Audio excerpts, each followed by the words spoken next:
सुंदरगढ़ जिला Rourkela civil township रे थिबा इंदिरा महिला समिति अनुष्ठान तरफ पखाड़ दिवस पालित ओडिया परंपरार मनलोभा पखाड़ सुगंधरे भरीगला।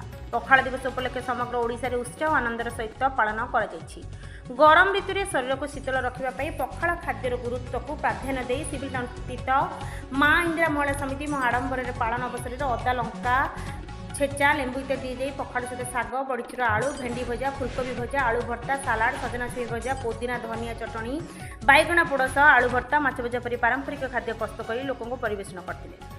सोशल मीडिया रे मध्य लोक मैंने पखाड़ खाइबार फोटो और वीडियो शेयर करछन्ति। विशेषज्ञ मैंने कहते पखाड़ एक पुष्टिकर और स्वास्थ्यकर खाद्य जहाँ शरीर को ठंडा रखा सहित पाचन को सहज करे। सरकार और सामाजिक संगठन मैंने ओडिया खाद्य संस्कृति को आगक नेबाई दिवस पालन आवश्यकता उपर जोर देते। पखाड़ दिवस में राउरकेलार विधायक शारदा प्रसाद नायक और आनंदर सह जोग दे माँ इंदिरा महिला समितिर सभापति पुष्पालेंका डिमल लीलापति संजुलता ज्योत्ना रीता झुलना छवि समाजसेवी बलिचन सामल विनोद भाई प्रमुख सहयोग करते।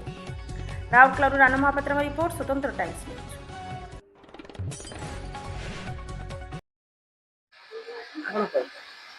मो पुष्पालेंका माँ इंदिरा महिला समितिर अध्यक्ष सिविल टाउनशिप जोग पार्क रे आज आमर माँ इंदिरा महिला समिति पखाड़ दिवस पालन करुची। ये पखाड़ दिवस हूँ जगन्नाथ संस्कृतिर गोटे दिन। जगन्नाथ पाखरे महाप्रभु पाखरे पखाड़ आमर ये पखाड़ी माने गरीब मली मुंडिया टू आरंभ कर धनी मान भी पखाड़ को एवं भारी प्रिय है। यहाँ बहुत स्वास्थ्यकर खाद्य। से खाद्यटा आगुरी मो मन ना मोर दिल्ली जाइली मो दिल्ली रे थी मो गोटे कथा कहूँ मो पुअर सांग से पड़ोसी केते जन सी कहले आप उड़ीसा का है? हाँ। तो लोग गरीब है। मैं कहली गरीब क्यों है? ना ये लोग भात चावल में पानी मिलाकर खाते हैं। हाँ, किंतु आज देखो से पखाड़टी देश विदेश में जाकर उठिला। तेणु ये पखाड़ गरीब नुह, ये पखाड़ हूँ स्वास्थ्यकर खाद्य।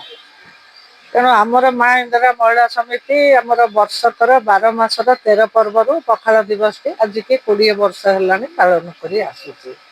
यथासाध्य चेष्टा करुची आमर जो ये पखाड़टी जमीती समाज रे गोटे वार्ता आम दौचु स्वास्थ्यकर खाद्य खाओ निज स्वास्थ्य को ठीक रख आ बेसी किसी पड़े मैंने पखाड़ पखाड़ा मेन खाद्य हो गला से भारी खुशी लगुच आहरी आग को बढ़ू पखाड़ खाद्य। मु छवि महांती बासंती कलोनी रोचे। आमर माँ इंदिरा महिला समिति सागर मु बहुत दिन है जड़ित अच्छी।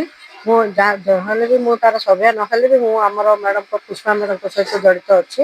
आज जो पखाड़ दिवस यहाँ आग ओडिशा रे पालन होता किंतु एबे आंतर्जातिक स्तर जेहेतु पालन होची हमको बहुत गर्व अनुभव होची। पखाड़ गोटे बहुत स्वास्थ्यकर खाद्य। आबे मु देखी नन ओडिया माने पानी भात कहीकि खाऊछंती। आगु हमको अंडर एस्टिमेट करते पखाड़ खाऊछंती एमाने मैडम जंती कहले पखाड़ खाऊछंती ता गरीब माने खाती किंतु एबे धनी रु धनी लोक मध्य पखाड़ खाऊछंती जगन्नाथ संस्कृति को मानुछंती एवं टंक तोराणी ऊपर एते से माने टेस्टी बोल कि माने कहउछंती सेटा हमको बहुत खराब माने बढ़िया लागुची। आ ए पखाड़ दिवस जहाँ लोक को सूचई दउची जे हमर ओडिया माने संस्कृति साहित्य खाद्य सबुथिरे केते आगे अछंती जो थे कि माने स्वास्थ्य प्रति केते सचेतन और स्वास्थ्य प्रति सचेतन हवाटा हमर बहुत दरकार। वर्तमान जेहेतु हमर जुग जाके एमती पहुंचलानी जे समस्त पाखे रोग विराग भर्ती हो गलानी समस्ते प्राय रोगणा हो गले आ रोगी मानकर एटा हला सबुठ बड़ खाद्य। आ आम गर्व मन कर ओडिया आमर खाद्य भारी बढ़िया। लीलावती साहू सिविल टाउनशिप रोचे। मो माँ इंदिरा महिला समिति जन सदस्य। आमे प्रति वर्ष माँ इंदिरा महिला समिति तरफ 12 मास को 13 पर्व पालन करुचु। ए वर्ष भी आम विश्व महिला दिवस को बहुत बढ़िया आकार पालन कलु एवं समस्ते निज निज घर सब मेम्बर किछि किछि माने बनै के आनी थिले। समस्त को पखाड़ दिवस उपलक्षे हार्दिक अभिनंदन। ए भलिया पखाड़ खाउ थांतु आ सुस्थ रहंतु।